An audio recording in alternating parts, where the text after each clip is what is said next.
Sejam bem-vindos a mais um podcast Fuga para Salinha. Hoje a gente tem um collab novamente com o Ciência de Bolso. Meu nome é Marcos. Boa tarde, eu sou a Bruna. Bom, hoje a gente vai falar sobre um assunto muito interessante, já que a gente está no mês de novembro. A gente vai falar, o nome do nosso episódio é Novembro Azul, cuidando da saúde e o bem-estar masculino. E nada melhor que para falar sobre esse assunto, hoje a gente está com o professor doutor, coordenador do curso de medicina aqui da Universidade de Santa Cruz do Sul, doutor Paulo Roberto Last. Seja bem-vindo, professor, para conversar hoje nessa tarde conosco aí. Muito obrigado. Seja bem-vindo. Obrigado, Bruno. Professor, antes de qualquer coisa, antes a gente vinha conversando aqui nos bastidores sobre a questão do mês de novembro. O senhor comentou que durante esse período aumenta muito a procura dos médicos urologistas nesse período. O senhor acha que, então, tá tendo algum efeito esse movimento que se começou lá em 2011 do Novembro Azul? Tá começando a se pensar de uma forma um pouco diferente sobre esse mês em relação aos cuidados do homem com a sua saúde? Com certeza. O Novembro Azul, ele é uma campanha global, né? Ele é praticamente o mundo todo hoje que eles fazem o novembro como mês da prevenção do câncer de próstata. O que acontece? Começou propriamente, mas basicamente na Austrália, com um grupo de homens que deixavam o bigode crescer e para estimular que aquelas pessoas cuidassem da sua saúde. Então foi o mês de novembro, então eles deixavam o bigode, por isso que o símbolo, por isso que é o símbolo do bigode, era o Movember, que é a palavra, né, que era o coisa, porque era o bigode e mustache, de Mo, e November, que era o novembro. Escolheram a cor azul porque outubro era rosa, então o azul, e a partir daí começou a difundir e os países foram se adaptando a essa cultura. E hoje está enraizado, hoje a Sociedade Brasileira de Urologia, ela por si só, ela faz toda uma campanha em cima, né? Hoje é uma campanha nacional. E os pacientes, sim, eles esperam novembro para começar a procurar. Eu sempre brinco, será que só tem novembro para fazer exame, né? Mas é uma coisa que chama muita atenção, os consultórios lotam e eles vêm cada vez mais, assim, tá perdendo um pouco aquele medo de fazer. Exato. E as pessoas estão mais conscientes e procurando isso, né? E isso é muito interessante, eu acho que é algo que estava muito enraizado, o homem ainda tinha muito da questão masculina, de querer... eu não vou fazer esse exame porque pode ser constrangedor, alguma coisa nesse sentido. Tinha aquela questão de postura, muitos assim. Então, isso vem se quebrando ao longo dos anos. Eu acho que isso é muito interessante, né? Com certeza. De alguns anos para cá, isso vem desmistificando. Mas, assim, o que aconteceu? Eu já peguei situações no meu consultório que as pessoas iam lá para fazer o exame. E quando eu convidava para fazer o exame de toque, que é o exame físico, eles se negavam, levantavam e iam embora. Então eu sempre dizia, mas é para ti, é para tua saúde, etc. E muitos realmente tinham esse medo. Hoje não tem mais. Se eles vão nos procurar, eles já sabem que eles vão fazer isso aí. É muito interessante. E tem sempre há muito tempo esse tabu, né? É uma coisa como se fosse tocar na masculinidade da pessoa. E aí, então, que bom que o senhor está nos contando isso, de que isso está mudando. Essa eu acho que é a importância também do Novembro Azul, que também está desmistificando essas coisas. Com certeza, é promover a cultura do autocuidado do homem, porque na verdade nós temos isso já enraizado na mulher. A mulher, ela nasce, ela vai ao pediatra, depois ela vai ao ginecologista e ela vai seguindo. E o homem? O homem saiu do pediatra depois de 14, 15 anos, quando é que ele vai voltar para o urologista? Com 60, com 55, 60, e não tem só próstata, existem outras doenças também. Existem os problemas de diabetes, problema de tireoide, problema de hipertensão. Hoje a maior causa de morte hoje é AVC e infarto. A segunda é câncer de próstata. Só que é o seguinte, todas elas são previsíveis, todas elas, tu tendo autocuidado, tu consegue reverter isso. Então, a tendência é, sim, as pessoas procurarem mais, a tendência é as pessoas serem hoje mais orientadas. Isso que vocês estão fazendo aqui hoje é uma orientação, e as pessoas vão ouvir, vão se dar conta que precisam realmente fazer. E a gente está sempre tentando, a informação chegando com mais precisão, vai ser mais tranquilo para eles, né? Com certeza, e eu acho que o que o senhor trouxe seria muito interessante, é a questão de se quebrar essa questão de falar que é só em novembro. Eu acho que esses outros exames de rotina tem que entrar na rotina do homem também. Eu falo por mim também só, porque eu acho que eu procurei médico faz 2, 3 anos, a última vez que eu procurei para fazer um exame de rotina. Eu acho que o homem tem que criar essa rotina do dia, pelo menos uma vez ao ano, fazer um check-up geral para ver como está a sua saúde, tanto, digamos, e outra coisa que é muito comum é a questão psicológica também, né? Sim. Os homens não procuram ajuda para um psiquiatra, um psicoterapeuta, uma ajuda para se manter, né? Essa rotina de manter o cuidado masculino é muito importante para a questão até de longevidade, né? Com certeza. Na verdade, é o seguinte, falando na saúde mental, hoje eles nos procuram muito no consultório, claro, vem com o objetivo do câncer de próstata e nós, como profissionais, a gente acaba agregando o resto. Vê a parte hormonal, vê todas as outras situações. A saúde mental hoje, depressões, etc., é maior. Hoje, 50% dos pacientes que têm isso têm impotência associada. Então, muitas vezes eles vêm consultar, eles têm vergonha de abordar essa parte e a gente começa a puxar e eles realmente cada um tem alguma insatisfação. E realmente, hoje é possível tratar isso aí. Mas, na verdade, é a vergonha. E essa parte do tabu é o que mais pega hoje. O homem, ele tem medo do que ele vai receber. Sim. Tu vais num profissional e tu tem medo do que tu tem. Assim é na colonoscopia, quando tu vai fazer o câncer de intestino, assim é no da próstata, assim é do coração. É o medo do que ele vai encontrar. Diferente da mulher, que hoje vive 7 anos a mais. Por quê? Porque ela já está acostumada a cedo já fazer a avaliação dela. Né? Exatamente. Ela já tem na sua rotina esse hábito de certeza. procurar o médico uma vez ao ano, fazer os seus exames, fazer esse exame de rotina. A minha mãe, por exemplo, é uma pessoa que todo ano, regrado, uma vez ao ano, ela faz o check-up de rotina, faz coleta de sangue, urina, faz completamente os exames para ela se manter sempre controlando a saúde dela. Então é algo que já entrou na rotina da mulher. Exato. E a gente vê isso que vocês estavam falando agora, que de fato o homem acaba não procurando o atendimento e isso vem, ele acaba procurando em situações muito pontuais, sentiu uma dor, sentiu um desconforto, teve algum problema, e aí ele acaba procurando os profissionais de saúde. E aí, eu acho que nisso da gente focar no Novembro Azul também como uma forma de estar potencializando o autocuidado masculino. Exato. Com certeza. Na verdade, eu sempre digo assim, eu sempre penso, eu sempre falo para os pacientes, eles chegam, começam numa idade 55, 60, 65 anos, eu digo, nós somos todo mundo no mesmo, na mesma linha, todo Exato. mundo está com o mesmo risco. Eu sempre pergunto o seguinte, quantos anos tu acha que tu... Como é que tu vai te ver daqui 5 anos, como é que tu vai te ver daqui 10 anos, como é que tu vai te ver daqui 15 anos e como é que tu vai te ver daqui 20 anos? A expectativa média de vida nossa, 85. E aqui em Santa Cruz, não sei porquê, mas assim, a gente vê mais, né? Sim. A gente vê, parece, vocês mesmos devem vivenciar com familiares com idades bem mais avançadas. Só que a gente tem que viver bastante, mas com qualidade. Com certeza. Né? Então, assim, se tu começar mais tarde, tu vai atrasar. Então, quanto mais cedo tu pegar, e o que é mais importante aqui hoje, tem que ficar claro que o câncer de próstata é curável.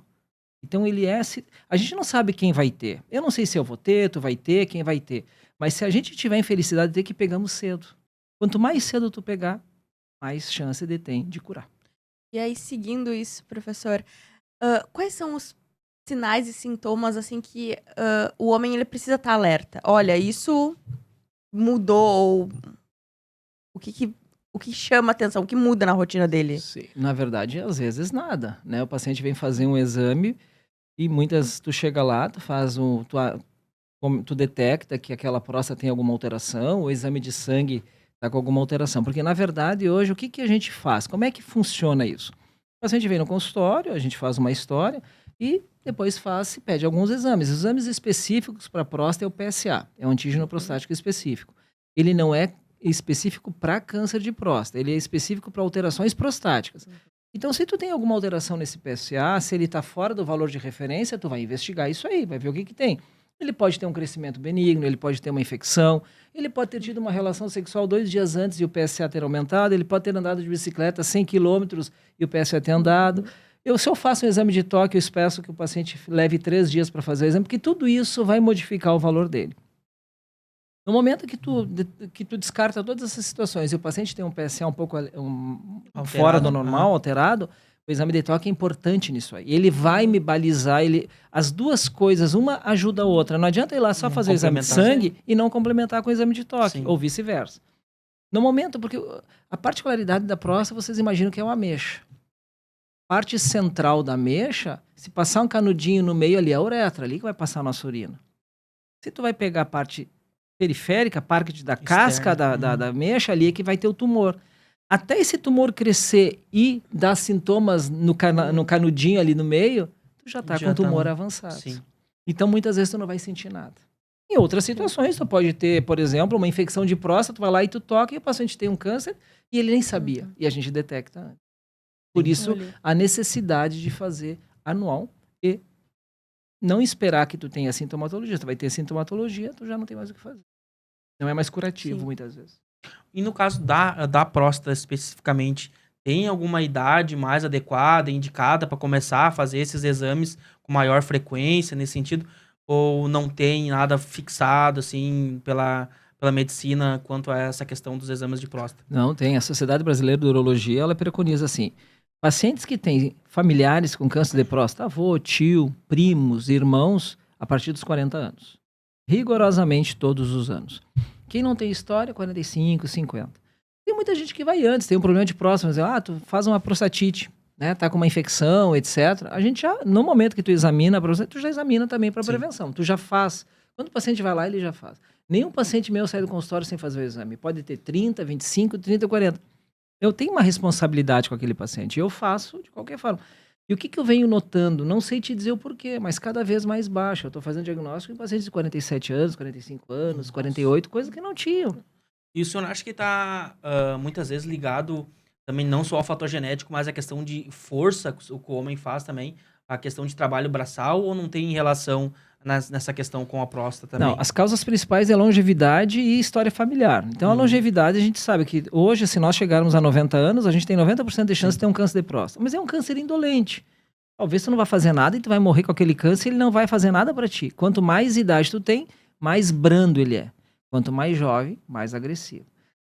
Eu não sei se as pessoas estão procurando mais, eu não sei se é alimentação. A gente está estudando muito isso, tá vendo? Mas assim, o que eu noto hoje dentro, que é uma coisa que mudou o perfil do paciente. Antes eu pensava paciente acima de 65 anos, esse aí, certo.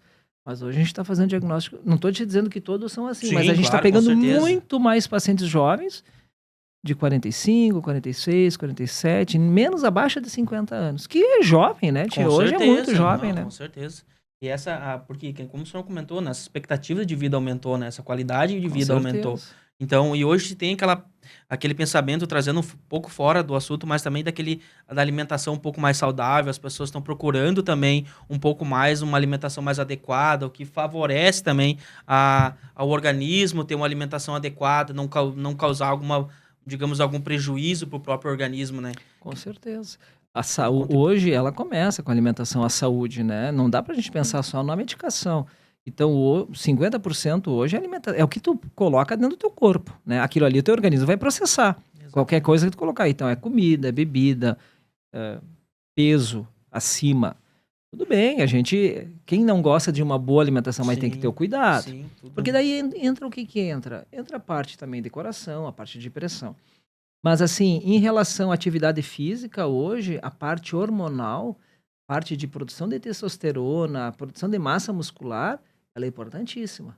Musculação, com aeróbico. Então, assim, acabou aquela época que dos nossos pais, quando eles tinham 50, 60 anos, nem conhecia academia. Hoje tu vê a academia cheia, com 50, 60, 70. Então, isso aí é melhor tu fazer isso e não necessariamente repor testosterona, que nem no homem, tu vai deixar para mais tarde. Então, hoje, a mudança, se tu consegue introduzir uma boa alimentação, uma boa noite de sono, uma boa atividade física, cara, isso aí melhora muito. Então, a gente vê que essa questão da alimentação, dos hábitos de sono, os hábitos, exercícios físicos, na verdade, alimentação, exercício físico, o sono, são coisas que interferem. Na verdade, não interferem, na verdade, elas ajudam, né? Elas promovem uma boa saúde, né?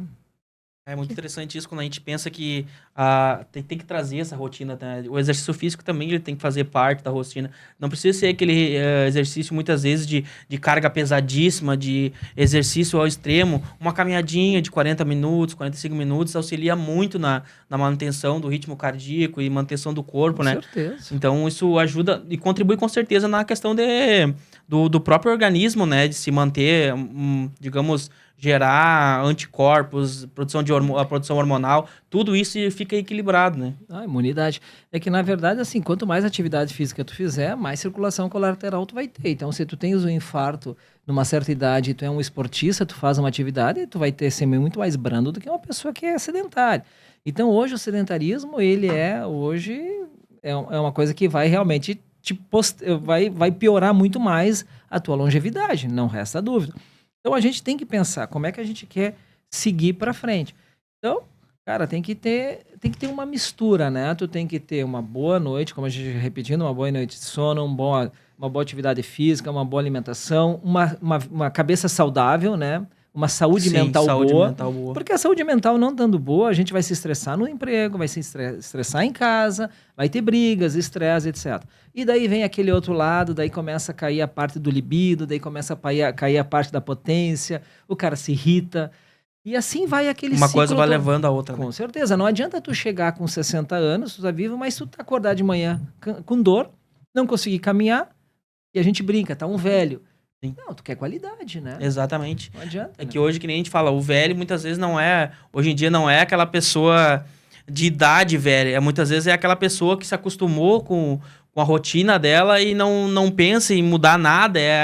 A cabeça ficou de velha e aí o corpo começa a responder dessa forma, né? Tu te acostuma com aquela rotina de não querer se movimentar, não querer fazer novo, não querer... Até ler um livro, o hábito de ler um livro, ter algum hábito que te estimule o teu cérebro, alguma coisa. Daí eles dizem, né, que o velho não é o velho da pessoa, a idade. Não. Mas velho muitas vezes está associado ao estado de espírito da pessoa, de como ela se vê, a gente cria, né? Não é a idade cronológica, é a gente que acaba se tornando, né? Exatamente. Às vezes tu vai numas festas, em algum local, tem aquele senhorzinho que tá dançando lá, virando show, né? Exatamente, de um lado pro outro, olha assim, nossa, que bacana, cara. E é justamente isso, a cabeça tá bem, o corpo tá bem, tudo vai, né? Os anos vão passando. Com certeza. E agora, talvez mudando um pouco de assunto, mas pensando antes nessa linha de raciocínio de que a gente está evoluindo muito mais para atividade física, uma melhora na alimentação. Por exemplo, assim, o paciente, quando jovem, atleta, talvez, não só os atletas, mas quem de fato segue fazendo exercícios físicos depois do câncer de próstata, ele pode continuar? Com certeza. O câncer de próstata hoje, ele é, como eu falei para vocês antes, ele é curável, claro, existe um tratamento para isso. E quanto mais cedo tu pegar, mais chance, então o percentual aumenta. Claro que hoje os tumores, esses cânceres de próstata, o tratamento hoje de escolha é o tratamento cirúrgico. Então ele não impactaria na tua atividade física, não impactaria no teu dia a dia. Talvez ele fosse impactar um pouco na potência, em relação à potência e incontinência. Então hoje a gente tem que ter muito cuidado em relação às escolhas de técnicas, etc., porque são as sequelas que mais ficam. É a parte sexual, é a parte da impotência, né, que leva ao paciente, que às vezes ela se torna alta, às vezes chega até 70% dos casos, e a incontinência em torno de 10 a 15%. Mas depois que o paciente se recuperar, em questão de 15, 20, 30 dias, ele tem as atividades normais dele. Tranquilo.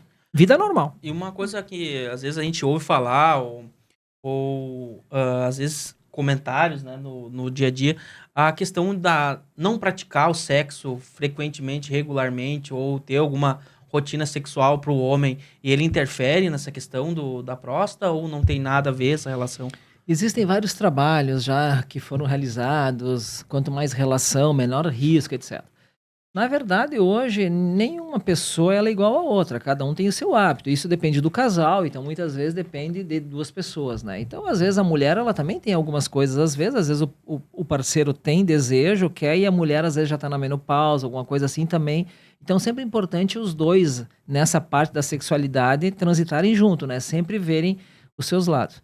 Mas eu acho que o sexo para o homem, ele vai dar o bem-estar do dia a dia dele também.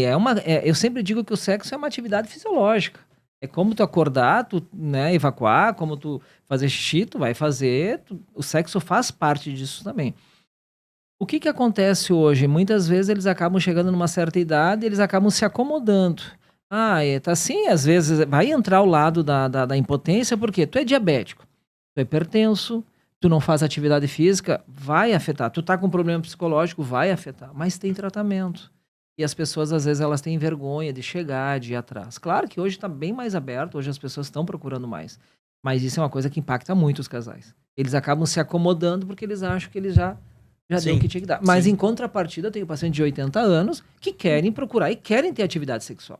Então isso está muito relacionado com a cabeça da pessoa, como ela está no meio dela também. Né? Sim, com certeza, que às vezes é aquela questão do comodismo, do próprio dia a dia da pessoa, como o senhor mesmo comentou, né? Às vezes a rotina se torna que, não preciso ter mais isso, e muitas vezes é o que acaba interferindo sobre isso. Né? Se acomodam, né? E acho que não precisa, e às vezes eles chegam assim, como é que tá a relação sexual? Minha mulher já não gosta mais, ou vice-versa, ou eu não dou mais bola. Às vezes tu vai dar vamos dizer assim, um diagnóstico, olha, vai afetar a parte sexual. Mas para mim não é mais problema. Então as pessoas acabam se entregando. Não deveriam. Elas têm que manter essa chama acesa. Isso aí vai ser muito importante para eles. Que tá vinculado na aqui cabeça. Também, né? Na cabeça. Quando tu tá bem da cabeça, tudo vai andar Porque bem. Porque tu remete muito. Quando eu era jovem, eu fazia isso. Mas tu pode continuar fazendo aquilo ali. Só que, claro, daí tu tem que ter vamos dizer assim, uma organização na tua vida, né? Claro que nem todos pensam assim. Muitos são muito ágeis, muito ativos, se preocupam, não resta dúvida. Mas tem gente que acaba se entregando cedo, né? Eu já vi muito, assim, na prática clínica, de pessoas que às vezes não querem fazer nenhuma intervenção com medo da impotência ou dos riscos que a cirurgia pode causar. E só que o senhor pode complementar depois, mas fazer a cirurgia é uma das possibilidades de uma continuação, de dar mais tempo de vida àquele paciente, em alguns casos. E eu acho que seria interessante. Compensa, né? Não resta dúvida. Há muito tempo, né? Se tu fores avaliar, hoje tu pega um paciente, que nem eu falei para vocês, pessoas abaixo de 50 anos, 47, vamos passar uma regra em 50. O cara tem mais, no mínimo, 35 anos de vida, e ele fazendo um diagnóstico precoce e um tratamento, ele vai viver esses 35 anos. Agora, se tu pegar um tumor avançado, etc., talvez ele vai viver 10 anos. Então é uma diferença muito grande. Com certeza. Né? Agora, esses impactos todos da potência, da incontinência, a gente sempre trabalha isso com o paciente. Claro que existem soluções depois, etc. E isso vai depender muito da idade que tu pega. E daí, isso já também nos ajuda a fazer a escolha da técnica que a gente vai operar, que a gente vai fazer para esse paciente. Existem as cirurgias tradicionais, cirurgias com cortes. Existem as cirurgias robóticas, né, que hoje está se desenvolvendo. A robótica hoje, no mundo, ela está vindo com tudo. A cirurgia minimamente invasiva, então menos agressiva, etc. E hoje os trabalhos, eles já estão eles estão fazendo muitos trabalhos, muita meta-análise em relação comparando a cirurgia com corte com a cirurgia robótica em relação à incontinência e à impotência. Que é o que mais pega nesses pacientes, né? Mas também, se tu vai fazer uma cirurgia dessas, infelizmente vai lá, bota uma prótese, usa medicação, daí tu vai ver o que aquele paciente vai responder. Isso não é motivo para não fazer, porque certamente ele tem a chance da cura, no momento que ele se curar, a vida dele segue normal. Aí ele vai ter que ajustar aquelas coisas que estão, porventura, aconteceram, né? Uma coisa então, que me chama a atenção é como, no caso de um homem diagnosticado com o câncer de próstata, qual a importância da família no entorno, da própria, se ele tiver uma parceira ou parceiro de relações sexuais, qual a importância da relação familiar, no caso de um diagnóstico desse, para a cura desse paciente? Isso é uma pergunta interessante, porque hoje, sempre que a gente faz um diagnóstico, quando o cara está sozinho, eu sempre peço para ir a esposa junto. Principalmente quando a gente vai dar uma conduta, alguma coisa, até para ela saber o que está acontecendo com ele e o que poderia vir a acontecer depois de um tratamento, né? A família, eu acho que é muito importante vamos dizer assim, o apoio, porque o homem, quando ele recebe, ninguém está preparado para receber uma situação dessas, né? Então, assim, eu sempre digo, olha, tu teve a infelicidade, tu foi premiado, mas tu tem a chance de pegar uma coisa inicial e tu vai te curar. Isso dá um ânimo no paciente, porque eu posso dizer aquilo porque realmente eu estou pegando aquilo no início, né? Mas a família, geralmente as mulheres, elas são assim, hoje, elas são vamos dizer assim, os alicerces, é o alicerce do homem, né? São os pilares, é tudo. Então, acho que essa relação é importante. Eu acho que existe uma cumplicidade entre o casal e acho que qualquer situação, tanto com o homem quanto a mulher, algum vai se apoiar. É para isso que serve, Sim, né? Hoje o exatamente. relacionamento, né? Mas os filhos, claro, preocupados e acompanham e sempre eles estão muito, vamos dizer assim, quanto Dão mais aquela a gente é energia. positivo, quanto mais uma palavra de conforto positiva, mais a gente consegue ver que eles se sentem mais aliviados, eles conseguem fazer um tratamento melhor. Bacana, eu acho que é um apoio, né? Tu sentir aquela energia, Com todo mundo certeza. pensando no bem da pessoa tem que ser. que teve aquele... Posso chegar lá e naquela situação e afundar mais. A gente Sim. tem que ter essa. Eu sou muito positivo quanto a isso. Eu acho. Eu sempre digo o seguinte: vamos fazer o que dá para fazer que vai dar certo, né? E não adianta a gente ficar metendo coisa, isso é isso. Não, vamos resolver. Por isso que eu digo, quanto mais cedo, o que nós podemos fazer? A gente não tem como evitar o câncer de próstata. Nem eu, nem tu, nós como homens, nós não temos como evitar. Mas a gente tem como pegar cedo. Então, a prevenção é para isso, né? Eu acho que aí vem esse debate e vem em confronto junto com o que a gente vem falando, né? Durante o dia de hoje, né? Eu acho que também, além de toda essa questão que a gente vem trazendo aqui, eu acho que é muito importante trazer também a questão do tabaco e o alcoolismo, né? Eu acho que são fatores extremamente importantes a se pensar também, que isso também contribui no caso na tendência a se desenvolver um fator de risco nesses câncer, ou não tem nada a ver a relação Não, do alcoolismo? hoje o tabaco, principalmente o tabaco, é o maior fator de risco para o câncer de bexiga, né? E o câncer de bexiga ele é muito agressivo. E a gente tem muito câncer de bexiga aqui. Ele mata tanto quanto o câncer de próstata, né? E o câncer de bexiga hoje ele tem uma particularidade um pouco diferente do câncer de próstata. Ele começa com sangramento na urina. E quando tu pega um tumor muito muito adiantado, se ele é um tumor que ele já, vocês têm que pensar que a bexiga ela é uma musculatura, ela tem a parte é um músculo porque ela enche e ela esvazia, então ela tem que ter essa elasticidade. No momento que o tumor invadir essa musculatura, ele já é um tumor agressivo. E esse tumor, as células, ela é muito mais agressiva do que o tumor de próstata. Ela se desprende e se espalha muito mais rápido. Então, o cigarro é isso. Mas o cigarro e o álcool é muito ruim também para potência. Hoje, o maior fator de impotência é fumante, a bebida alcoólica associado a pacientes diabéticos. Então, hoje, a maior causa de impotência. Então, muito bem lembrado, não existe, vamos dizer assim, não vai acometer só uma patologia, ela vai pegar várias coisas, né? Então, é impotência, é câncer de próstata, é câncer de bexiga, é câncer de pulmão, porque hoje os tumores mais frequentes no homem é próstata, intestino e pulmão. Nossa, as três... Só que o câncer de pulmão e o câncer de intestino, eles até são mais agressivos do que o câncer de próstata. O câncer de próstata é mais... A forma de tratamento e a resposta ao tratamento é muito melhor, né?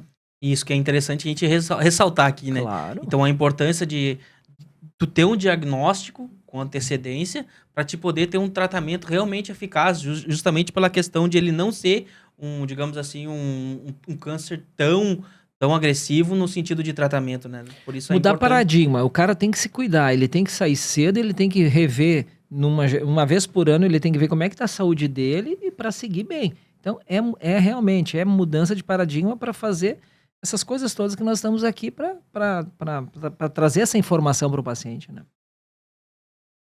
Não, é muito interessante isso que a gente vem discutindo.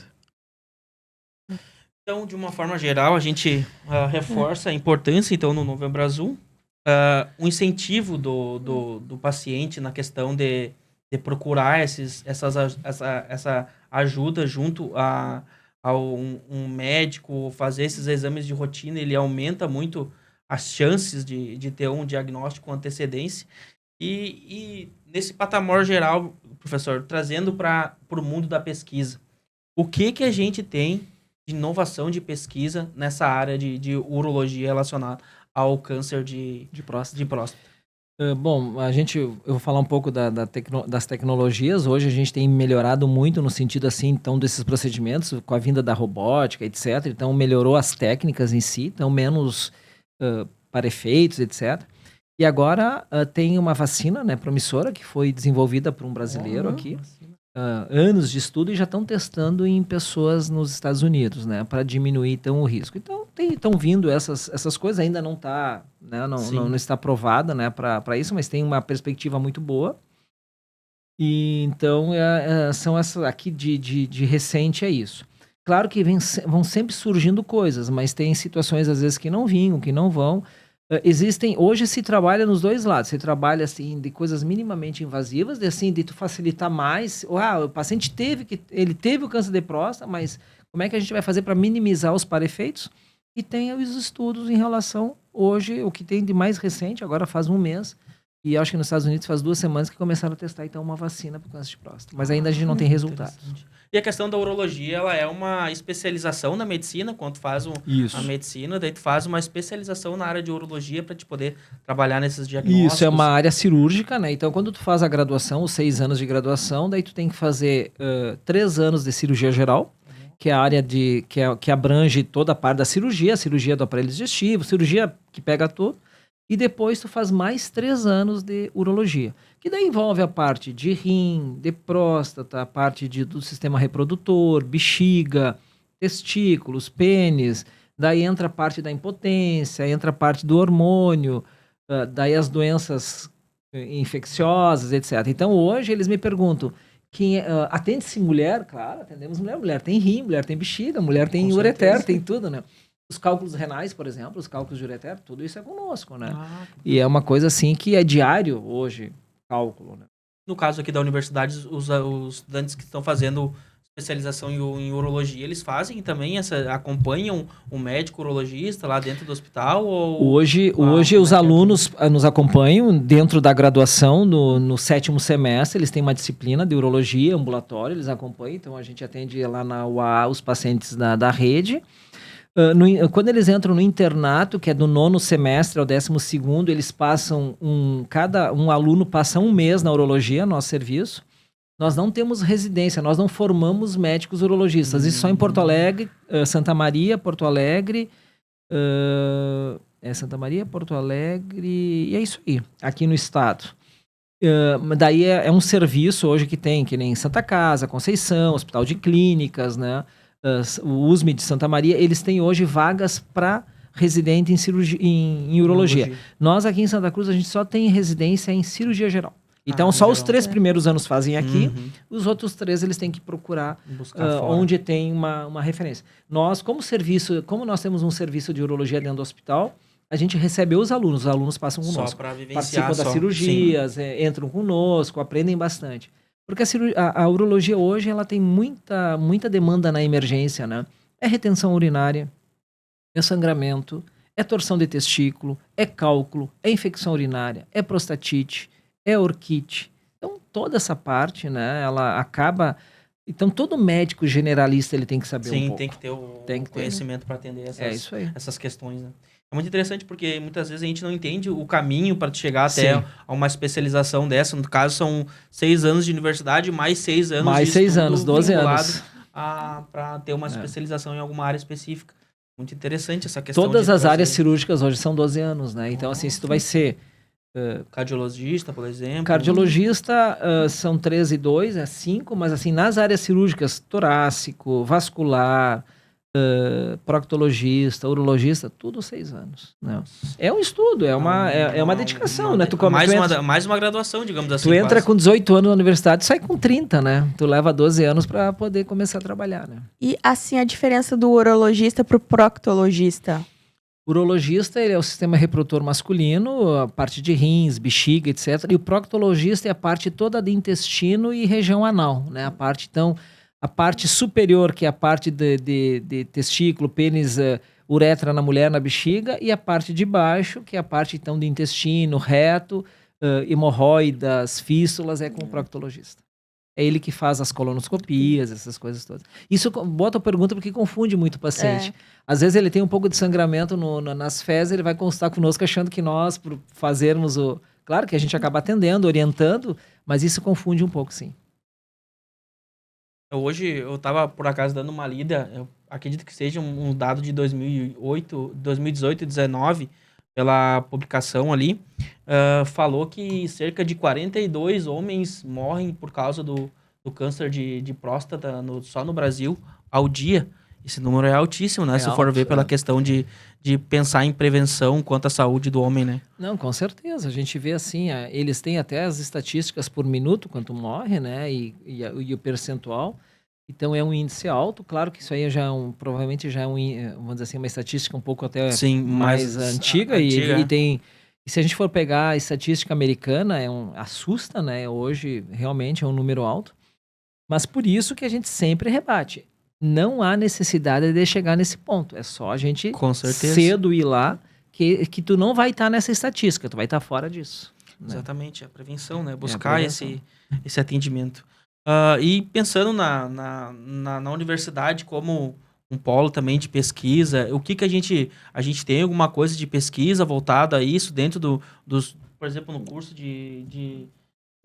nas pós-graduação, ou alguma coisa que o senhor saiba dizer dentro da universidade relacionada à urologia, ou alguma coisa nesse sentido de câncer dentro da universidade aqui? Sim, tem até um trabalho que eu estou participando, que a gente faz sobre biópsias de próstata, né? Aqueles pacientes que têm riscos eles têm ou um nódulo, um PSA, alguma coisa, e a gente hoje está analisando a urina daqueles pacientes para ver se a gente consegue, aplicando uma metodologia para ver se a gente consegue já, no exame de urina, já prever se aquele paciente tem risco mesmo de ter um câncer de próstata ou não. Então a gente tem alguns trabalhos andando. Que bacana. Claro que são trabalhos assim que às vezes tu começa a metodologia e não chega, né, no resultado, mas esse é um trabalho bem interessante porque a gente já conseguiu detectar, a gente já conseguiu ver de alguns modelos de urina que isso identificava um tipo de tumor. Então isso já não é que ele vai ser que aquilo ali basta para ser o diagnóstico, mas às vezes eu posso fazer uma biópsia sem necessidade.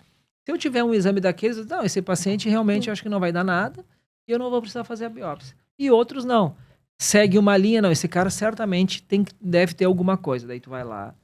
Então é um trabalho que a gente já vem desenvolvendo junto com o hospital, com a parte das biópsias de próstata, né, que a gente faz de lá, para câncer de próstata. Interessante que é dois mundos paralelos, se a gente for pensar, né? Que é a pesquisa para a gente tentar inovar em metodologias para, digamos assim, poder auxiliar no diagnóstico antes, e o mundo realmente da prática da urologia, que é fazer as análises. Esse mundo, eles podem e devem andar juntos, né? Para a gente estar sempre inovando nesses diagnósticos. É que a urologia é muito ampla, né? Ela atende desde o recém-nascido até o vovozinho de 90 anos, né? Tu pega tanto homem quanto mulher e tem uma gama muito grande. E ela é fantástica porque é o seguinte, a gente tem uma parte tão pequena do corpo, que é do homem, o sistema reprodutor, a parte de bexiga, rim, etc. Mas assim, é tão importante porque a parte mais que vamos dizer, para o homem, a parte do sistema reprodutor porque o que a próstata ela é importante para quê? Para ter filhos, né? Sim. Hoje nós conseguimos procriar porque a gente tem a próstata. Se eu não tenho a próstata, eu não procrio. Mas depois de uma certa idade, a próstata ela deixou de ser para procriar, ela acaba sendo um problema. Que nem o útero na mulher. Sim. Ela é para ter a gestação e depois ela acaba podendo ter alguns problemas.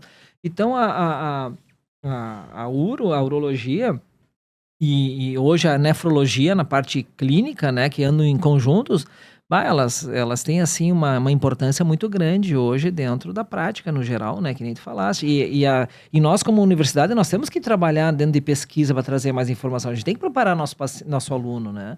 Esses alunos é que vão atender esses pacientes depois. Com certeza. É uma responsabilidade que nós temos, né? Exatamente. Eu acho que é muito interessante a gente pensar, como o senhor comentou a questão da mulher, né? Muitas vezes, como tu comentou, o próprio útero, né?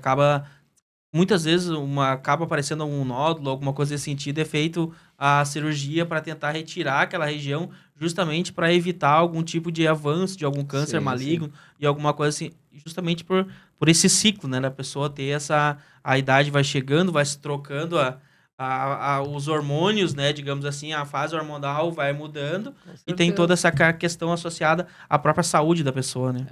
No momento que nós tivermos assim uma política pública assim em relação à saúde do homem, vocês não veem isso, né? A gente não vê assim, hoje a mulher existe e é corretíssimo, né? A parte assim, colo de útero, hoje muita mulher se perde muito paciente por isso e não tem mais sentido hoje em dia.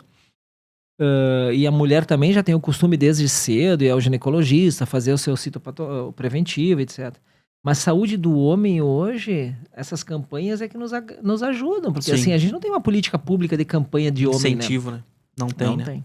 E uma coisa que é interessante, que eu acho que é muito importante para as pessoas que estão assistindo em casa demora muito para fazer um PSA. Tem pessoas que são ansiosas, que chegam, eu quero saber uma resposta quanto antes, doutor. Eu tô aqui na clínica, eu tô desesperado, tá acontecendo alguma coisa. Tem um período para sair um diagnóstico depois que é feita as coletas para um PSA, por exemplo? Não, a gente, quando pede os exames, o paciente sempre pergunta, e daí, doutor, como é que tá? Tu sempre dá uma alívio, tá bem, eu notei alguma coisinha, peço. O PSA, quando ele vem alto, assustam. Eles querem uma coisa imediata, eles querem uma resposta imediata, e a gente tem que dar uma orientação, sim, quanto a isso. Mas o que mais deixa eles preocupados é a biópsia, né? A biópsia, no momento, até sair o resultado, é um estresse violento. Mas tu imagina, Sim. tu retirou um material do teu organismo para saber se aquilo era uma coisa ruim ou não. Quem é que não vai ficar ansioso, né? Todo mundo vai ficar. É natural isso, né? E como é que funciona a biópsia? A biópsia a gente faz por ecografia. É feito, então, existe hoje para próstata, tu pode fazer a ecografia abdominal, onde é que eles fazem o exame na barriga, e pode fazer a ecografia transretal, que é através do reto, né? Que é um transdutor mais fino, aonde se entra com esse transdutor no reto, vai até a próstata, e por dentro dele a gente tira fragmentos. A gente tira em média 12 fragmentos numa biópsia. 6 do lado direito e 6 do lado esquerdo. Se tem alguma zona que é mais endurecida, uma zona que sim que mostra que precisa mais, às vezes a gente acaba tirando mais fragmentos, né? Daí vai depender do que está apresentando ali. Mas a biópsia é transretal. É por ecografia daí. E a biópsia demora o quê? Uma semana para sair um resultado? Geralmente uma semana. Então, Uma semana. geralmente é aquela semana que o paciente fica meio assustado, né? Mas que eu acho que é interessante a gente pensar que tem que botar a cabeça no lugar, que diante do momento que a gente está vivendo, tu tá procurando uma ajuda, né? Daqui para frente, tu pode digamos, buscando uma ajuda, uma assistência, que dali, a partir de ali tu pode estar tendo um resultado, né? Pode estar buscando a tua ajuda. Tu tem que... Eu entendo o seguinte, eu tô recebendo um paciente que ele vai lá, ele acha que ele não tem nada, e tu detecta numa situação dessa, se eu não conseguir, eu tenho que fazer um meio de campo no sentido de ser o mais brando para ele, acalmar, palavras, né, de encorajá-lo, muitas vezes, e assim, porque às vezes é uma surpresa, o cara não tem a noção daquilo, né, ele chegou lá, ele sai, assim, cai o chão para ele, né, é uma coisa assim que, eu tenho feito uns diagnósticos agora, ultimamente, pacientes jovens de 45, 47, até a gente fica preocupado, né, porque assim, não tinha isso, né, era uma coisa que está surgindo. Por que talvez está surgindo? Será que as pessoas estão indo mais frequente, mais jovens? Uma coisa que a gente está atrás. Então, pessoal, a gente já está se encaminhando para o final do nosso podcast aí. Eu ia deixar o senhor dar suas últimas palavras aí. A gente já falou 40 e poucos minutos. O tempo passa super rápido, quando vê já se foi. O senhor quer deixar alguma mensagem, algumas palavras? Sim. Não, eu quero agradecer aí a oportunidade de estar aqui nesse local para a gente poder trazer essa informação para as pessoas. Eu acho que a gente só vai crescendo com informação, com educação, e eu acho que isso é uma forma de educação, né, de levar.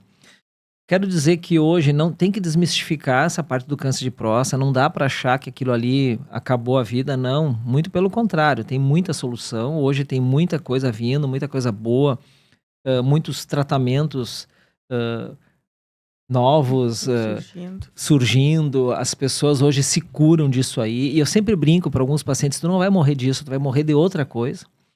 É importante as pessoas não só acharem do câncer de próstata, pensarem na saúde em geral, desmistificar isso aí, ter o cuidado, ter o autocuidado. Então é a parte do coração, a parte do diabetes, a parte da potência, a parte do hormônio, atividade física, mudança de cultura, longevidade. Então eu faço essa pergunta, do que tu pensa para ti daqui 5, 10, 15, 20 anos? É muito chão, né? Mas passa rápido. Muito rápido. Então, quero agradecer aí a oportunidade de a gente estar aqui conversando sobre isso, tá? Foi um prazer aqui estar com você, com o senhor. Foi um prazer estar aqui com o Marcos também. Queria agradecer ao PPG, ao pessoal da comunicação. Então tá, professor, também agradeço a tarde de conversa aqui, uma horinha quase passou voando aí, uns 40 rápido, e poucos né? minutos. Então, eu acho que a mensagem que fica é busquem fazer esses diagnósticos, tenham essa rotina de fazer esses exames de rotina, né? Não só para depois dos 40, mas também antes, fazer ter esse hábito de buscar um médico, fazer esses exames de rotina durante o ano, para a gente poder, quem sabe, lá no futuro, prevenir, né? E até Com curar certeza. um possível câncer que venha a ocorrer, que muitas vezes são coisas que a gente não controla, né? A gente tá só vivendo e acaba se deparando com uma situação dessa. Eu acho que aí tá a importância da gente estar procurando sempre, digamos, se especializar e entender o que está acontecendo no teu mundo e buscando através desses exames de rotina, né? Fazendo daqui a pouco, colocar na rotina um exercício físicozinho Claro. para tudo ficar bem. Então, E- pessoal, boa tarde, então. Nos sigam nas redes sociais do Fuga Pra Salinha e até a próxima. Obrigado. Obrigado.